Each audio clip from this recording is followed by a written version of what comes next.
गोलमाल है भाई, गोलमाल है।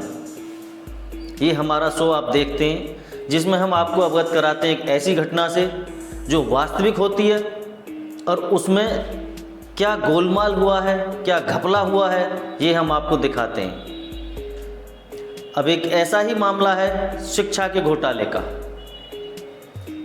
यानी परीक्षाफल कॉलेज में भेज दिया गया और पोर्टल पर रिजल्ट भी अभी तक नहीं दिखा। नमस्कार, KRJ न्यूज़ में आप सभी का स्वागत है। मैं MP सिंह राणा आज आपको बताऊंगा एक ऐसा मामला जो CCS यूनिवर्सिटी से जुड़ा हुआ है। गोलमाल ही गोलमाल है।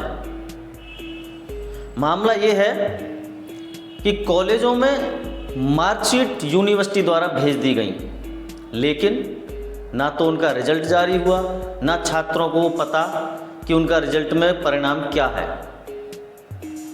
और एक नहीं 69 कॉलेजों से जुड़ा हुआ मामला है।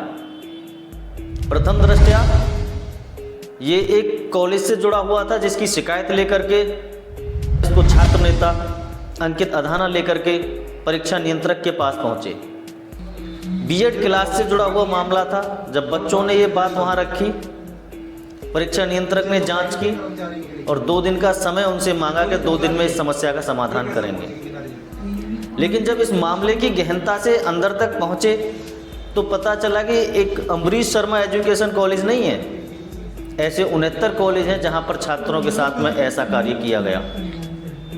आप सोचिए, रिजल्ट की कॉपी विद्यालय में, महाविद्यालय में पहुंच जाती है, विश्वविद्यालय निर्गत कर देता है उन परीक्षा परिणामों को, लेकिन जो पोर्टल बना हुआ है, वेबसाइट है, उस पर शो नहीं होता है रिजल्ट।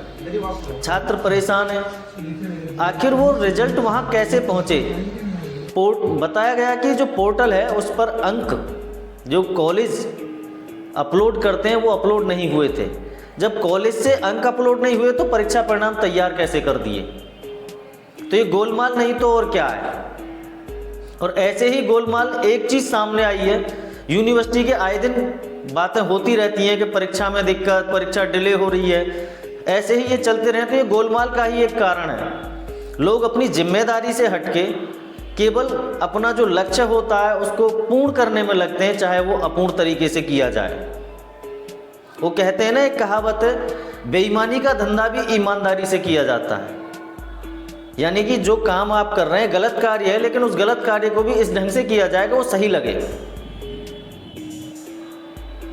अब इस चीज से आप सोचिए, इतनी बड़ी लापरवाही बच्चों के मस्तिष्क पर क्या प्रभाव डालेगी। लोग इस विषय पर यदि गहनता से सोचें तो क्या चीज निकल के आएगी। शिक्षा जैसे क्षेत्र में जो एक रीढ़ की हड्डी होती है, जिससे हम भ्रष्टाचार को निपटाने की बात करते हैं, हर चीज़ में अपना एक बड़ा उद्देश्य लेके चलते हैं कि शिक्षा के सहारे हम वहाँ पहुँचेंगे, और जब शिक्षा के ही लोग ऐसा कार्य करते हैं तो ये बड़ी विडंबना है। बच्चे भी परेशान रहेंगे, उनके अभिभावक भी परेशान रहेंगे, और जब इस त्रुटि को दूर किया जाएगा तो कॉलेजों में भी समस्याएं आएंगी।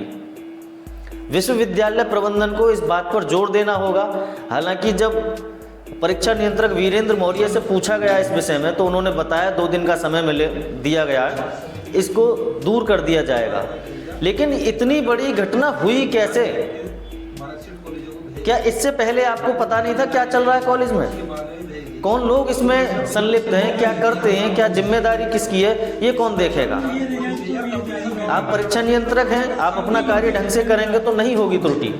आपसे ऊपर भी होंगे, अन्य विभाग भी है, यदि सब लोग अपना कार्य ढंग से करें तो शायद समस्या ना हो। लेकिन हम लोग कुर्सी पे बैठ के अपना कार्य नहीं करते हैं, जिसका परिणाम ये होता है। ये गोलमाल ही होता है। या तो लालच में किया जाए वो, या किसी भी अपने शरीर को आराम देने के लिए किया जाए, तब ये ऐसा होता है। Don't forget to subscribe and follow us.